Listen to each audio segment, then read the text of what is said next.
All right, the last reaction of alkyne. This is a very important reaction because it's the only reaction that you can do alkylation, which means adding an alkyl group on an alkyl group. So basically, you extend the carbon chain. The only reaction that you can do to extend the carbon chain. Let me tell you real quick. So each reaction have their own unique thing, like ozonolysis, the only reaction that cut carbon chain, right? This reaction is only reaction that extend the carbon chain.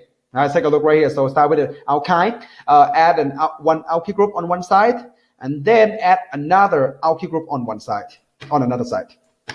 Okay. All right. Give you some examples, so at least you know what's going on. How does this reaction work? So we're gonna add a methyl group onto one side of the alkyne. So methyl group there. Here's how we do it. The first step, we adding sodium amide in liquid ammonia. So that's going to be deprotonation, just acid-base proton transfer. Now, so deprotonation, you get alkylate ion, and then add a methyl iodide. This is just an SN2 attack. It's a backside attack. Here we go. You got another chain right there. So from 3 carbon to 4 carbon total. Right? You can add even more there if you switch or change this alkyl halide to something else, like 4 carbon, 10 carbons, 100 carbons. This reaction will happen. So you get like 100 carbon chain onto your alkyne. The only thing that you have to be aware of is your choice of alkyl halide. This is SN2, right? Backside attack. It's going to be a good substrate for SN2, which is primary, usually primary alkyl halide. We use it in here. Right? Otherwise, if you add tertiary, this one gonna go to like an E. You're gonna get an E2 product. Okay. Let's try this problem together. Can you see that there are 2 sets of reaction? The first set right here, we're adding an ethyl group onto the alkyne, and the second set here, we're adding a propyl group. N mean normal, so normal propyl, not like isopropyl, not sec. They're not isopropyl, basically. They're just a straight chain propyl group. I add a propyl group onto the alkyne. All right. So if you know what each step do, you get to the product. The first step is just a deprotonation to form a strong nucleophile. Right. It's a nucleophile. That's alkylate ion. And then add an ethyl bromide, nucleophilic attack, backside attack. Basically, you get an ethyl group on it. And then another sodium amide. So you form a negative charge on the other side of alkyne. Look kind of off a little. Attack that hydrogen. This single bond here, electrons here go on to carbon. You get a negative charge there. And then nucleophilic attack. That's it. I mean, it's really straightforward. All right.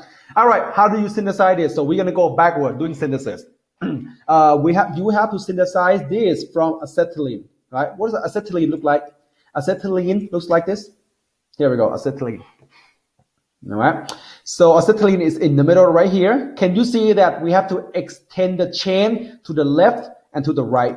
See that? And you have a little bit eye training right here. Extend the chain to the left side of an alkyne, and then right side of the alkyne. All right. So you should be able to make this compound from this. We have a 4 carbon here. So use butyl group on the left side. And we have a phenyl and a methyl right here, so 1 carbon and a phenyl ring. So we call benzyl halide. This guy's a benzyl. Right? Not like this. So watch out, there's a different word in here. So a benzene ring by itself as a substituent, we call it a phenyl group. We have seen this before. A benzene plus 1 carbon, we call a benzyl group. All right. This is the benzylic position right here.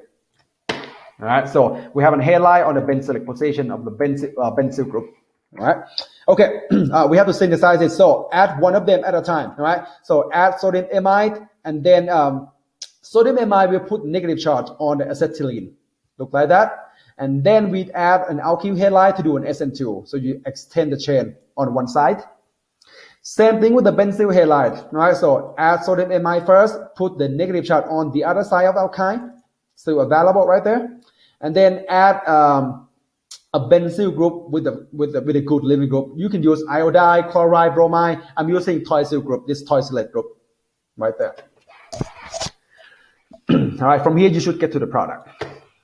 All right, so a little bit eye training there, but as you practice, you're gonna get a hang of it pretty soon. Okay. All right, so one more time to summarize. So this is a very important reaction because it's the only reaction that allows you to extend the carbon chain. Start with 3 carbon, you can go to 9 carbon. This is nonane, this is 9. All right, extend the carbon chain. How to do that? So we need an alkyne. Convert alkene to alkyne first. Once you get a terminal alkyne, you can extend the chain right here. So you can add sodium amide, put a negative charge there, and then SN2 on this carbon. You get 1, 2, 3, 4, 5, 6, 6 more carbon on there. Yeah? And then to get to nonane, is it alkane, alkyne to alkane? What reaction is that? Hydrogenation. Here we go. Yeah, full hydrogenation. No Lindlar's catalyst. No sodium in liquid ammonia. Just full hydrogenation. All right, let's go to the last part of this chapter, synthesis. Let's talk about the strategy real quick.